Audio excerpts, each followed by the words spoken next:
ఆయన ఎలాంటి నిర్ణయం తీసుకోబోతున్నారు అనేది ఇప్పుడు చర్చనీయాంశంగా మారింది. సో అటు AP deputy CM Pawan Kalyan గారు కూడా సో ఈ హిందుత్వానికి హిందూ మతానికి సంబంధించి ఒక బలమైన నాయకుడిగా కొనసాగుతున్నాడు. అటు అండ్ కూటమి ప్రభుత్వంలో కీలక నేతగా ఉన్నాడు. సో నిజంగా అట్లాంటి ఆలోచనలు ఏమైనా ఉంటే తెలంగాణ రాష్ట్ర జనసేనకైతే మెయిన్ ఎసెట్ అయ్యే అవకాశం కూడా ఉంది. మరి జనసేన అంటాడా టీడీపీ అంటాడా ఎదురు చూడాలి. టీడీపీ నుంచి రాజకీయాల్లోకి 2018 అసెంబ్లీ ఎన్నికల్లో బీజేపీ నుంచి గెలిచి అసెంబ్లీలో ఆ పార్టీ ఒకే ఒక్క ఎమ్మెల్యేగా ఉన్న రాజాసింగ్ రాజకీయ ప్రస్థానం టీడీపీతో మొదలైంది.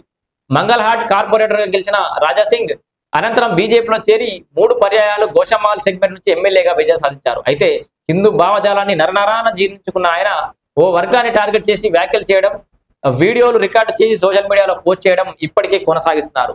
అదే ఆయనకు ఫ్యాన్ ఫాలోయింగ్ పెంచగా మరోవైపు అదే అంశం కూడా మైనస్ కూడా మారింది.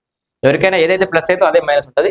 2022 ఆగస్టులో హాస్య నటుడు మునావర్ ఫారూఖీ హైదరాబాద్ లో నిర్వహించిన షో సందర్భంగా రాజాసింగ్ ఓ వర్గంపై వివాదాస్పద వ్యాఖ్యలు చేసి జాతీయ స్థాయిలో చర్చకు కారణమయ్యాడు.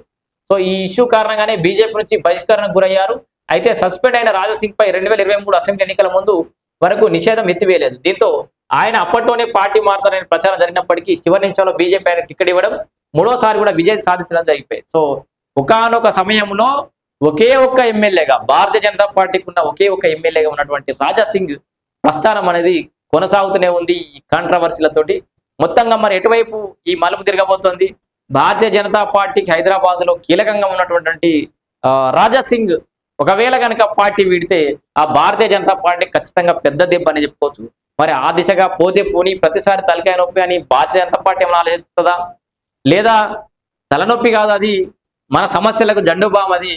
సో రాజాసింగ్ ఉంటే హిందూ భావజాలం హిందుత్వ వాదులంతా మరి ఎంబడి ఉంటారు, హైదరాబాద్ లో మన అస్తిత్వం నిలబడతా అని చెప్పేసి ఆలోచించి భారతీయ జనతా పార్టీలోకి తిరిగి